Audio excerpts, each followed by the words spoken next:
Shalom, shalom, shalom. How you guys doing, man? Welcome back. Night lesson.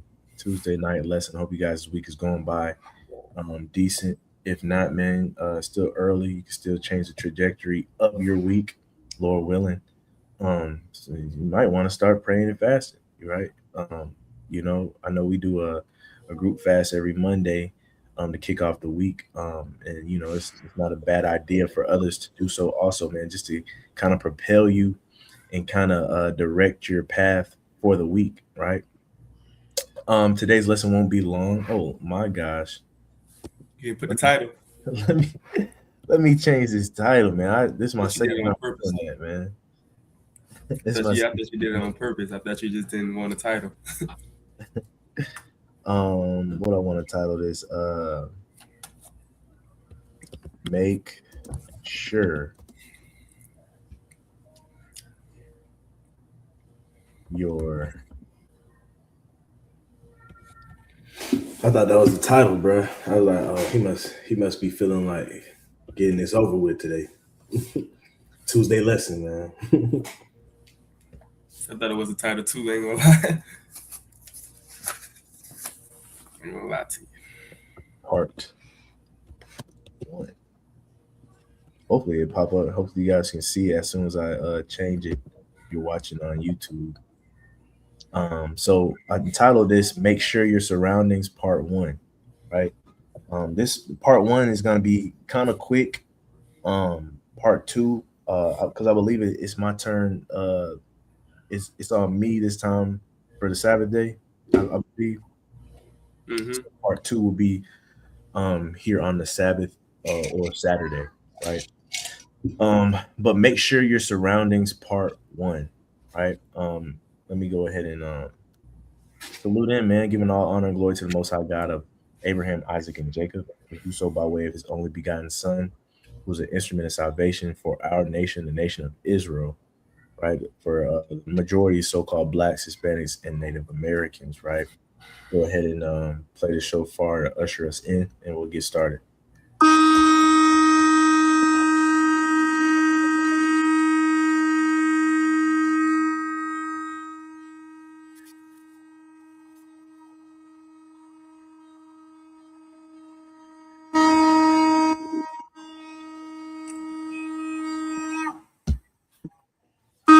Con, man, con.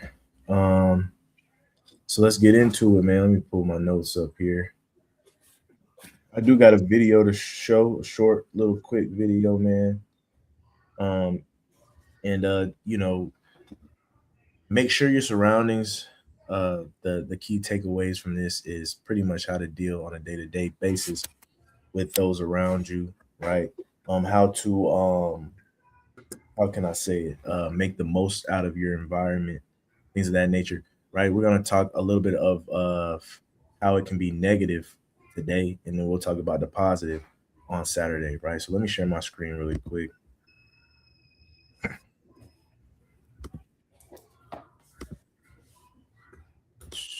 Nothing too nothing too intricate or anything like that, but we need lessons like these just to keep us grounded, right? Good old classic lessons. So I'm gonna play this. Let me know if you guys can hear it. I used to get bullied like I used to get bullied, bro, like when I was like 12, 11, because I'm from the country Fair use, fair use. and I never seen people smoke cigarettes, never seen people smoke weed, none of that. So when I moved to a bigger town, like fifth grade, they in the bathroom smoking. You want to hit this? I'm like, nah. They're like, you punk, you scared? Like it was a whole culture shock to me because I'm like, I'm from this country, but I never seen people's kids smoking. Like my mom told me to say no to drugs. I'm not doing none of that, and that caused me to get picked on a little bit. And I want to point out too, man, as you grow up and you have good morals and you're a good kid, that's typically, I'm gonna be honest with you, especially in 2026, man, that's gonna be looked down upon. You gotta know that going into it, right? Um Yahweh said, uh, the world hated him, so it's gonna hate you. Even as a young person, understand that and be able to stand on that and be able to be comfortable with what comes with that, what comes with making the right choices, right? Let me keep playing it. Bully. I had nice clothes, nice everything. So of course, kids jealous of me, because I'm going to the public schools that's right by the projects. You know what I'm saying? So every kid not as fortunate as I was. But that turned me to a madman, bro. I wanted to be cool. I wanted to fit in. So if I start getting bullied, I started beating up kids, and I seen that, I could beat up kids now. And then eventually, I was just being somebody I wasn't, bro. I was trying to be cool, and I started doing all the things that they was doing. Now I'm fighting. Now, not everybody my friend, but then that became me. I'm trying to fit in with these people, and I'm not even like these people, but that became who I really was. That's crazy. Did your dad tell you stories? Right, man. He said, man, he's not even like these people, but it ended up being his personality, right? And so a lot of times that can happen, right? A lot of times we can be one way, get around the wrong crowd, and then change for forever into something that when we look back, like, dang, that's not even me. Like, who is this person, right? But it all starts with taking command of your surroundings, and that's really what I should have titled it, taking command of your surroundings, right? But that's what we're going to get into today, right? And so it's not going to be a long lesson by any means. We're going to jump into a couple scriptures, and then we're going to examine a passage in the Bible, and we'll be done for today, and we'll hit part 2 on Saturday. All right, let's get into it, though. We're going to start off with, you guys know I like these classics, man. We're going to start with another classic, 1 Corinthians 15 and 33. And we'll start from top to bottom. We'll start from top to bottom. Let me see. This is one of my favorites. It's always been one of my favorites, man. And it rings true. It always rings true. Brother Obadiah, you can go ahead. 1 Corinthians 15 and 33. Be not deceived. Evil communication corrupt good manner. Right, man. Be not deceived. Why does it have to say be not deceived? Because I ain't gonna lie, especially on social media, a lot of people are deceived, man. Right? A lot of people think that they can be that person that I know, I might need to come out of the gang, but I'm gonna stay in because I feel like I can change them. And then you end up getting changed, right? You're not to beat a dead horse, but even in the fraternity, a lot of people were saying, man, I'm only joining the fraternity so I can be the change from the inside out. I can't change it if I'm on the outside, right? The scriptures is telling you to not be deceived and thinking that you're bigger than something that you are, right? It's a simple math equation. You outnumber, you know what I'm saying? Bunch of evil spirit, one good spirit. You in this fleshly body, you're gonna give out, right? You after a while, man, you're gonna succumb to those that are around you. That's why it says evil communications corrupt good manners. He said he was a good kid, raised with good morals in the video, right? And now he's smoking, now he's fighting, right? He wasn't even raised like that. You know what I'm saying? He didn't even know these ways, but being around it all the time, right, made him adopt those characteristics, right? Let's go to the book of Proverbs. I got a few in Proverbs, I think. Proverbs 14, 4 and 14. Let's see. Go ahead. Proverbs 4 and 14. Enter not into the path of the wicked, and go not in the way of the evil men. Right. It says, enter not in the path of the wicked. A lot of times, man, we know what group of people we shouldn't hang out with. I can recall back when I was in grade school, there was always a group of kids, man, where it's like, I could go hang out with these folks, but I know they probably up to no good. Or I could go hang out with those folks, right? Sometimes I went and hung out with the folks I knew were no good. Sometimes I didn't, right?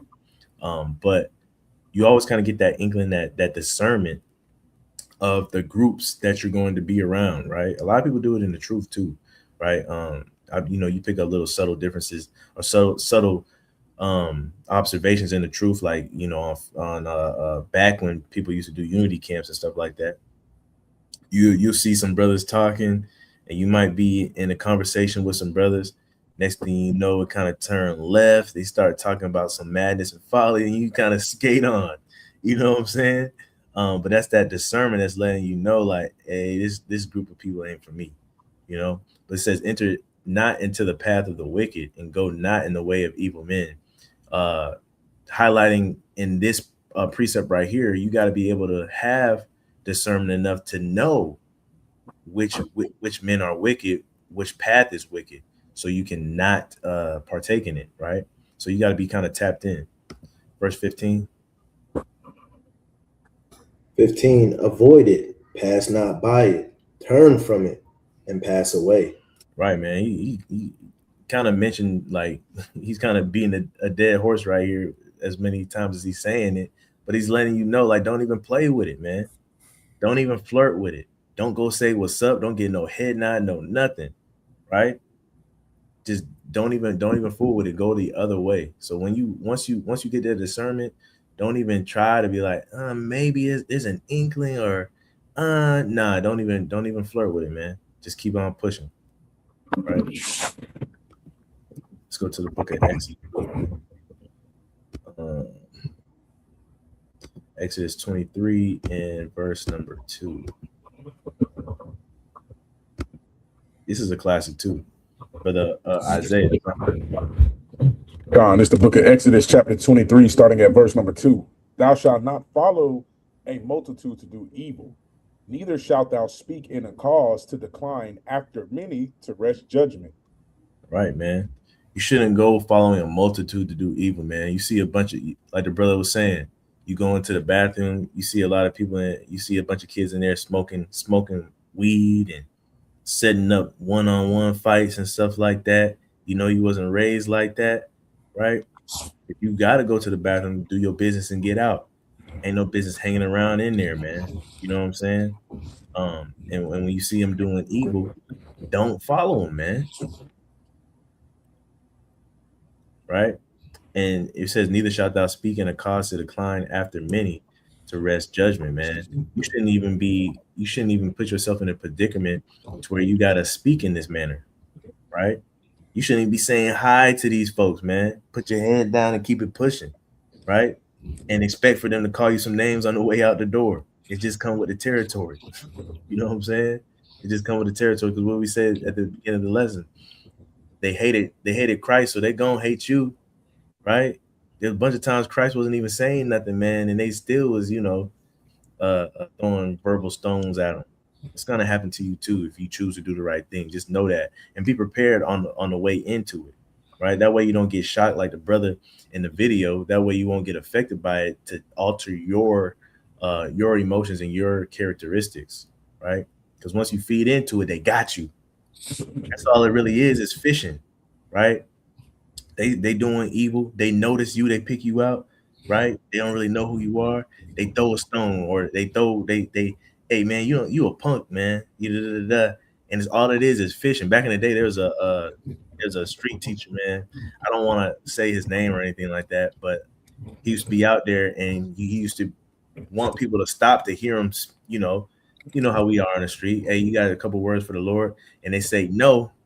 And then the brother gets to, if they say no and they stiff neck, he gets to insulting them until they come back.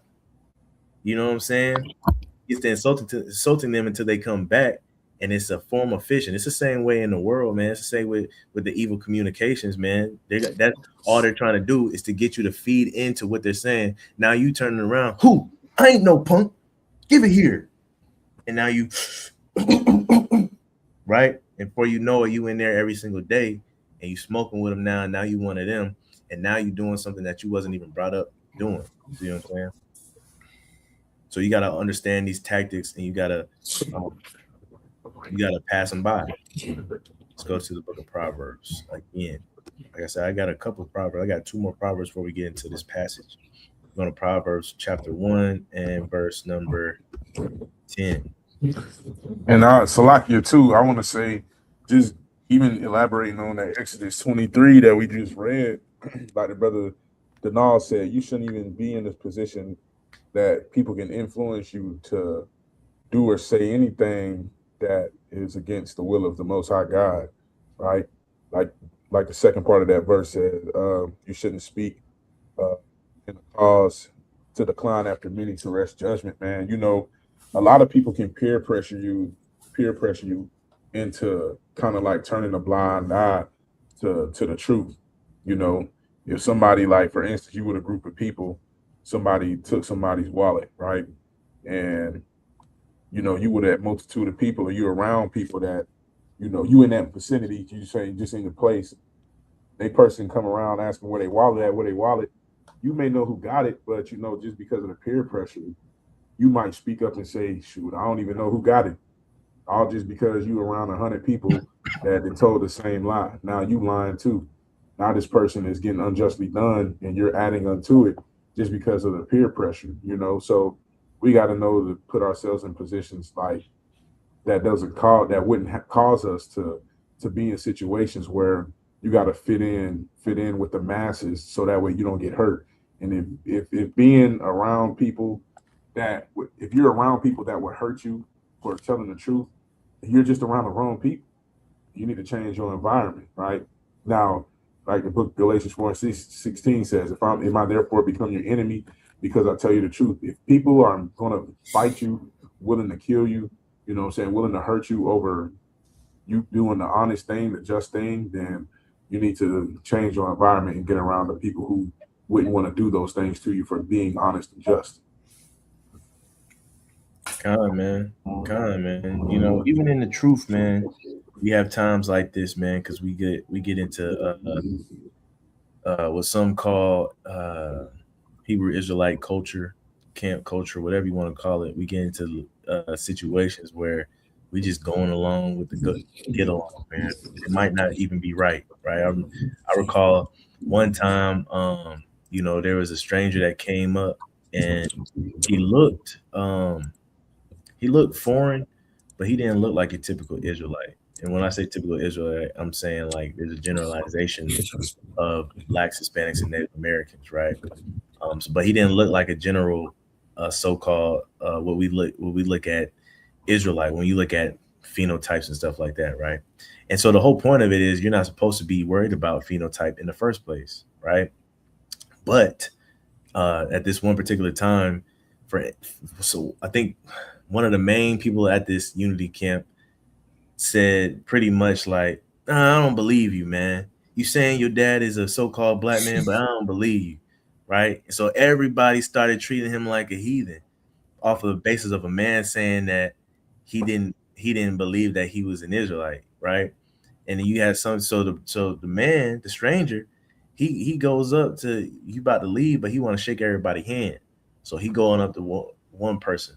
They just looking. You know how Israelites do.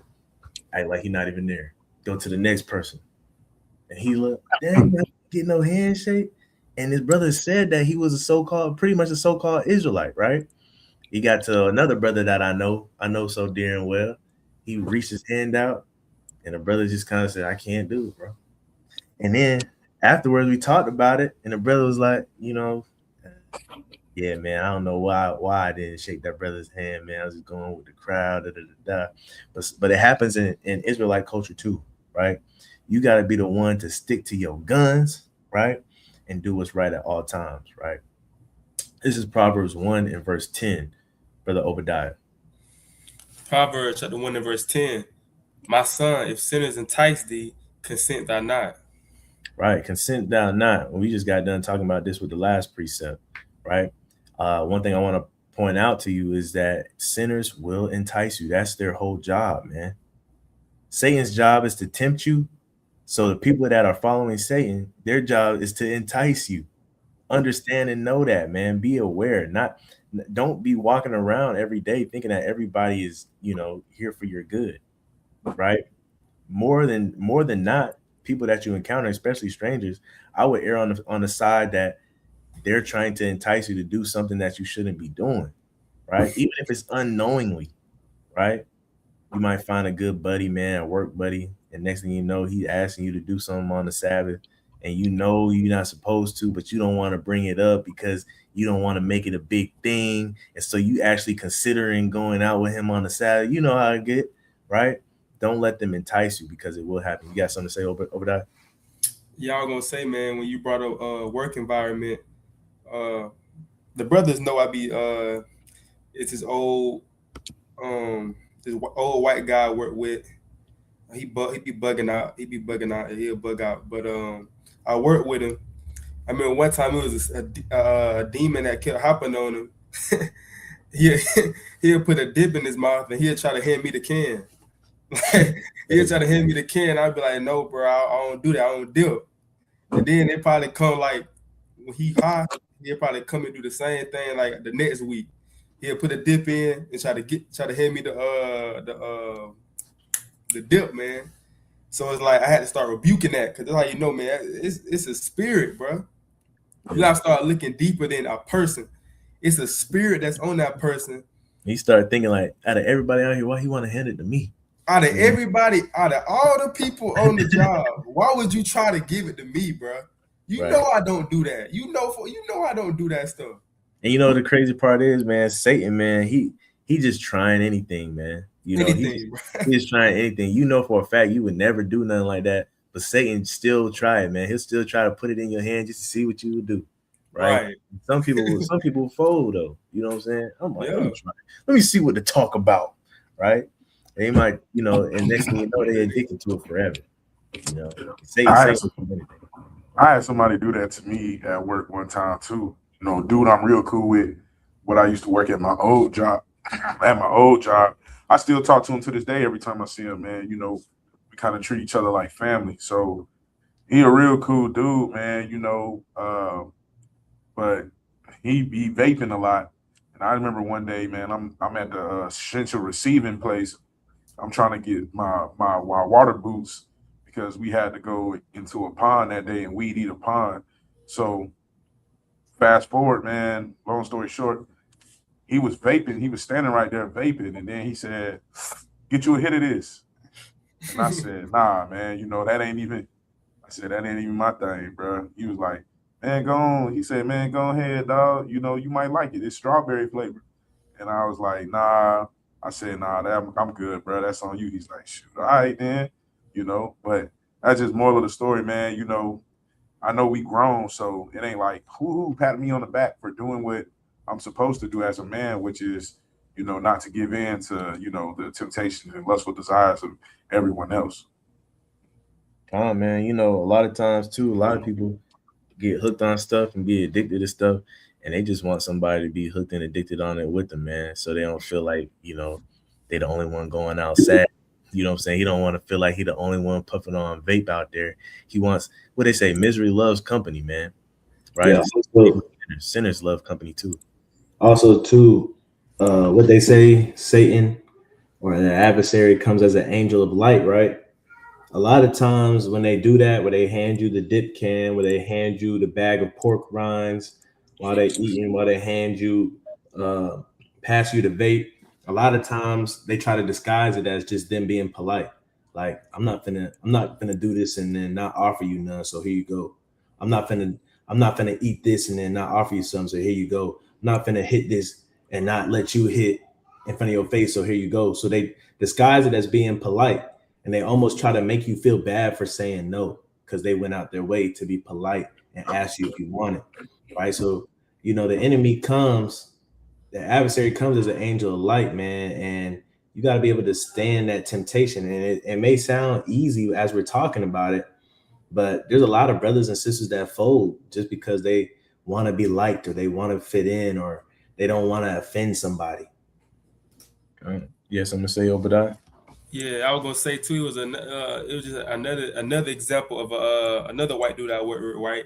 And he had asked this other dude for a cigarette, so the dude ended up giving him a cigarette, and then he ended up giving him a whole pack that haven't been opened. And then the white dude I worked with, he was like, "Man, look at God, man. Look at God. He just gave me a whole pack that haven't been opened, man. God is good." I'm like, bro, when you just think about that, man, just think about it on a spiritual level. Satan just blessed you with some cancer sticks, and you saying God is good because you got some cancer cigarettes to smoke. This is how the world is. This is how the average American thinks. They think when they get their pleasures, whether it's good or bad, whether they harming their body or not, when somebody bless them with their pleasures, they automatically start thinking God. And it could be bad for them, but they automatically start thinking God. That's crazy to me, man. Satan just blessed you, man, with some Right, man. cigarettes. He's the master of confusion, man. Right? He's a master of confusion. And that's why he was saying, man, be not deceived. He's giving you warning after warning that don't let them entice you and all this stuff, because it's possible, man. Before you know it, you will bug out on the other side, right? And you saying all this detrimental stuff is good for you, just like the brother O expounded on, right? And we're just doing this lesson so you guys don't get caught off guard. That's all. Proverbs 13 and 20. I think it's on brother Azrael. Proverbs 13 and 20. He that walketh with wise men shall be wise, but a companion of fools shall be destroyed. Right, man. Understand your those around you, your surroundings, right? And make sure your surroundings. Make sure you're walking around wise people and not a companion of fools, right? You always want to outnumber the fools, no matter what circle group you in. You want to outnumber the fools. And so you got to be able to point those things out, right? And I bring this precept up just to lead us into the example that we're going to be diving into today. And it's in the book of 1 Kings, right? 1 Kings chapter 12. 1 Kings chapter 12. We're going to read verse 1 through verse 17. So we'll read, we'll switch off every 5 verses, right? This is 1 Kings chapter 12, starting at verse number 1. I don't mind reading through, bro. Either way, it don't matter. All right. 1 Kings chapter 12, starting at verse number 1, and it says, and Rehoboam went to Shechem, for all Israel were come to Shechem to make him king. And Right. it came to pass, when Jeroboam, the son of Nebat, who was yet in Egypt, heard of it, for he was fled from the presence of King Solomon, and Jeroboam dwelt in Egypt, they sent they sent and called him. And Jeroboam and all the congregation of Israel came and spake unto Rehoboam, saying, So Rehoboam is about to be made king, right? One of the sons of Solomon. And he's about to be made king, and everybody is pretty much trying to let him know, like, like a precursor before he becomes king, what they expect of him, right? And that's what's going on right now. Go ahead. Verse number 4, it says, thy father made our yoke grievous. Now therefore make thou grievous service of thy father, and his heavy yoke which he put upon us lighter, and we will serve thee. So they tell him, hey, look, man, your dad, man, he was a real hardtail, right? Your dad was a real jack behind, you know what I'm saying? And they're saying, we don't mind serving you, but to serve you, man, could you be a little bit lighter on us than your dad?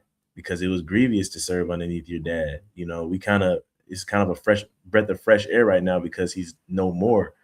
And so, like, can you come with it, but come with it a little bit easier? Right? Verse number 5. Verse 5, and he said unto them, depart yet for 3 days, then come again to me. And the people departed. So he sent him away for 3 days. And in the 3 days, man, he takes counsel, right? Let's see who he takes counsel of, right? Verse number 6. Verse 6, and King Rehoboam consulted with the old men that stood before Solomon his father while he yet lived, and said, how do ye advise that I may answer this people? So he went to go talk to the older men, right? Remember the last precept we said, it said keep yourself around wise men and not foolish men, right? So he's around these older men. He did right in going to the older men that were around his father, around when his father lived, right? He did right in doing that, and he's going to ask their advice. right? Let's see what they say. Verse number 7. Verse 7. And they spake unto him, saying, If thou wilt be a servant unto this people this day, and will serve them, and answer them, and speak good words to them, then they will be thy servants forever. He said, hey, man, if you listen to the people, right, the people have spoken. If you listen to them, they'll serve you forever, right? They'll do whatever you want them to do with a smile on their face. Verse number 8. 1 Kings 12:8. But he forsook the counsel of the old men, which they had given him, and consulted with the young men that were grown up with him, and which stood before him. You know what this looks like? This looks like peer pressure. So he forsook that counsel, where the old men were saying, hey, man, do as the people are asking of you. And let's see what counsel he took of the young men. What did the young men say? Right? Verse number 9. And he said unto them, What counsel give ye that we may answer this people, who have spoken to me, saying, Make the yoke which thy father did put upon us lighter. Right. And the young men that were grown up with him spake unto him, saying, Thus shalt thou speak unto this people that spake unto thee, saying, Thy father made our yoke heavy, but make thou it lighter unto us. Thus shalt thou say unto them, My little finger shall be thicker than my father's loins. So now he's hanging around the young guys, man, the ones that he grew up with, right? And you can tell that they're not wise even by the way that they talk, right? Because he's saying, hey, man, screw them old men, man. It's a YN world, man. It's a young nigga world. You know what I'm saying? And that's how they moving. As they even put a little twang on the end. They said, hey, man, tell them folks, man, your little finger bigger than your dad's gonads. Your little finger bigger than your dad's private part. That's how foolish they're talking right now, right? And and you know, for any man to not take in consideration those that he's in charge of, you look foolish, right? And they're thinking this is cool, right? Because they're young and they dumb. They thinking this is cool. Think about it, man. Even to today, right? You get counsel for some older men. It's gonna be kind of sound. It's gonna be full of experience. And then you get counseled by your peers. You're gonna have a lot of people that that's really willing to risk it all, right? And they'll say anything and do anything, right? And it's as young people, old people understand that there's a way to get respect, and it's not often how you think it is. Younger people, they feel like they gotta be heard. They gotta make people respect them. But what older people always say, respect is what? Earned and not given, right? You can't make nobody respect you, right? You gotta earn somebody's respect. And oftentimes how you earn somebody's respect is how you serve them. You serve them, a lot of people respect you for it, and then they'll serve you back, right? But making somebody serves you often makes bad followers. You know what I'm saying? But this is the predicament a lot of our people are in, especially young guys, because we following the advice of our peers and not advice of age and experience, right? People that done been there and done that. And then we find ourselves in jams and stuff. We find we're going to keep reading, right? Because I want to point out some things too, right? Verse number 11. Verse number 11. And now, whereas my father did lade you with the heavy yoke, I will add to your yoke. My father had chastised you with whips, but I will chastise you with scorpions. Right, man. You like today, man. Even when you talk about, I ain't never been no gang before, but people have talked like back in the day, gangs had some level of morality. You know what I'm saying? Some level of respect. Oh, we not gonna bring it to him right now because he around his wife and his kids, stuff like that, right? We didn't want innocent casualties, but now they say, man, these young guys today, they just have no respect for life, right? You know what I'm saying? Like they'll they ready to take it there just from a drop of a dime. And it's the same thing in verse 11 right here. You think my dad was hard? Boy, I'm gonna be 2 times harder than my dad. And somebody's, man, that's not right. And you just picture somebody saying, "Shut up, old man. Don't make me make you an example," right? And that's how Rehoboam was moving, right? With his peers, with his YNs, right? Verse number 12. Verse 12. So Jeroboam and all the people came to Rehoboam the third day, as the king had appointed, saying, come to me again the third day. Right. And the king answered the people roughly, and forsook the old men's counsel that they gave him, and spake to them after the counsel of the young men, saying, my father made your yoke heavy, and I will add to your yoke. My father also chastised you with whips, but I will chastise you with scorpions. Right. So he's letting them know, man, you know, they done had the counsel, now everybody's in front of him, and he's really going through with the young people's advice, right? He's telling the people, right? Keep reading. Verse 15. Wherefore the king hearkened not unto the people, for the cause was from the Lord, that he might perform his saying, which the Lord spake by Ahijah the Shilonite unto Jeroboam the son of Nebat. Right. So when all Israel saw that the king hearkened not unto them, the people answered the king, saying, what portion have we in David? Neither have we inheritance in the son of Jesse. To your tents, O Israel. Now see to thine own house, David. So Israel departed unto their tents. Right. Verse 17. But as for the children of Israel, which dwelt in the cities of Judah, Rehoboam reigned over them. So what is the result of all of this, man? The result of all of this is half the kingdom split. This is where the kingdom split, right? And the Jews were birthed, right? The ones that were living in Judah were birthed, right? And now you got Judah and Israel, you got Northern Kingdom and Southern Kingdom. This is the result of Y ends. The Y ends is the reason why we're in a split. Y ends is the reason why our community is in shambles today. In the Y ends attitude towards all of this, you know what it is? I don't care. Go ahead. You know what I'm saying? He don't care. If you want to leave, you can leave. It was not about unity. It was all about I'm gonna earn my respect. People gonna respect me, right? And that's where our people mess up the most, right?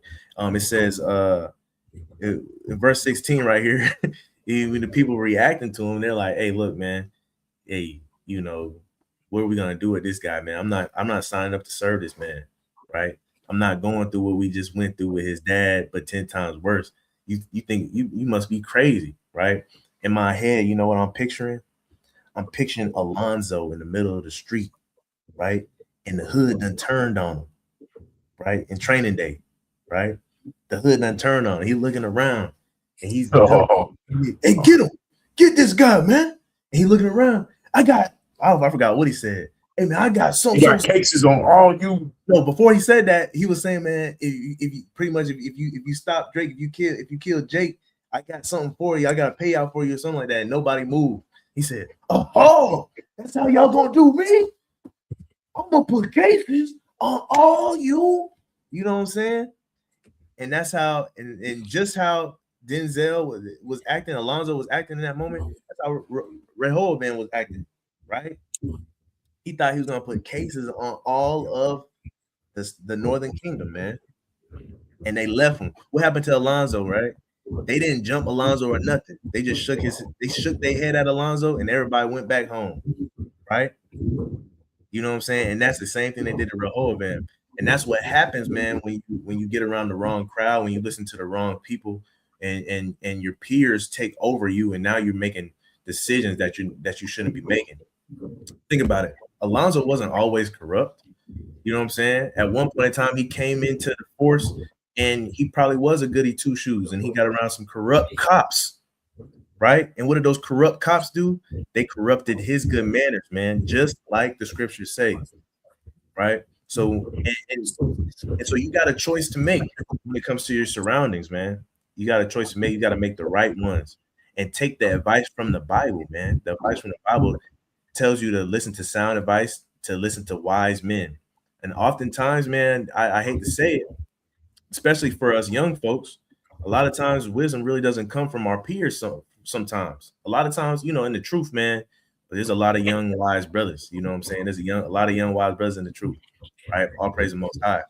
But in the big scheme of things in life, sometimes it's better to talk to older men that have been there and done that. You know what I'm saying? So they can give you some experience. They can because you know what happens is they was once young too, and they were once making decisions and being and moving rah and all and moving like a YN at 1.2. And a lot of times they'll give you advice that will redirect you on moving the same way because they're like, hey, young blood, you want respect? I'm gonna show you the right way to get it, and it's gonna last, right? Versus trying to go in there and take it, right? So make sure your surroundings, man. This is part one, and this was on kind of like the negative side, the negative aspect of what can come out of it is you being corrupt, you being corrupted from the good morals that that you have. Any brothers got anything else? Yeah, I just wanted to add, man, hurt people, just going to the brother Denal's point, like Alonzo, man, he probably was a good dude, a good cop, got around some bad cops, some dirty cops, and became one, It's the same thing, like even in relationships, you see the cliche stories in movies, especially not Tyler Perry movies in particular, but you see the stories in cliche drama series, how it may be a good dude and then he get done by a wrong chick. Now he turned into this bad dude, or vice versa. They had this good woman, she get with the wrong dude, and now she become this, this 304.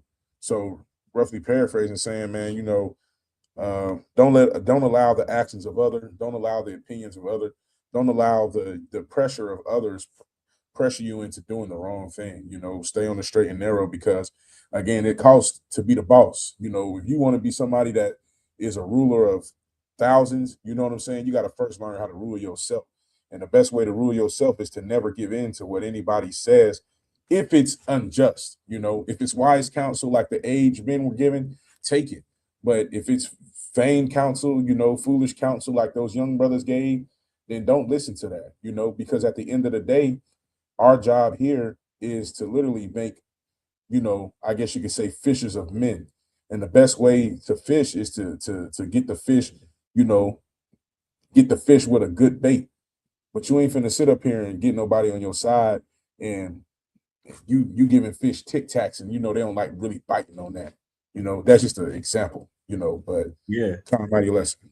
Come, man, because what it comes down to is envy and covetousness, but envy of the wrong things. So you start to envy the wrong things, and you start to emulate those things, but you shouldn't be envying those things. Like he was envying the way his father was looked at. Oh, this man, everybody think my father hard, and they want me to be soft. I ain't going. I'm gonna be hard just like my father. You know what I'm saying? I want people to remember me as a hard ass. You know what I'm saying? And so when that happens, right, then you start to envy the wrong characteristics. Right? Same thing today. We start envying, people start envying the things of the wicked, right? Then you start going out your wits for the things of the wicked, right? Whether that be girls or money or drugs or jewelry, right? Cars with clothes, whatever. We start envying those things, and we start making our mark towards those things, worrying about the wrong things when we should be worrying about other things. You know what I'm saying? And that's how tricky Satan can be. He entices us, right? And that's why we got to stay aware. We got to have a little bit of discernment, right? So mighty point. Anybody else got anything?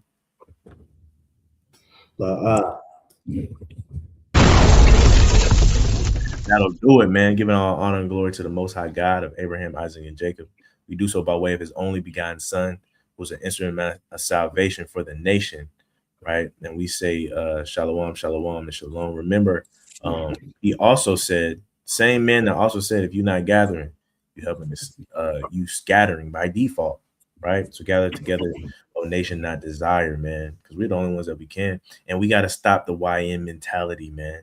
And we got to move off of wisdom, right? And not foolishness. See you guys next time. We say shalom, shalom, and shalom.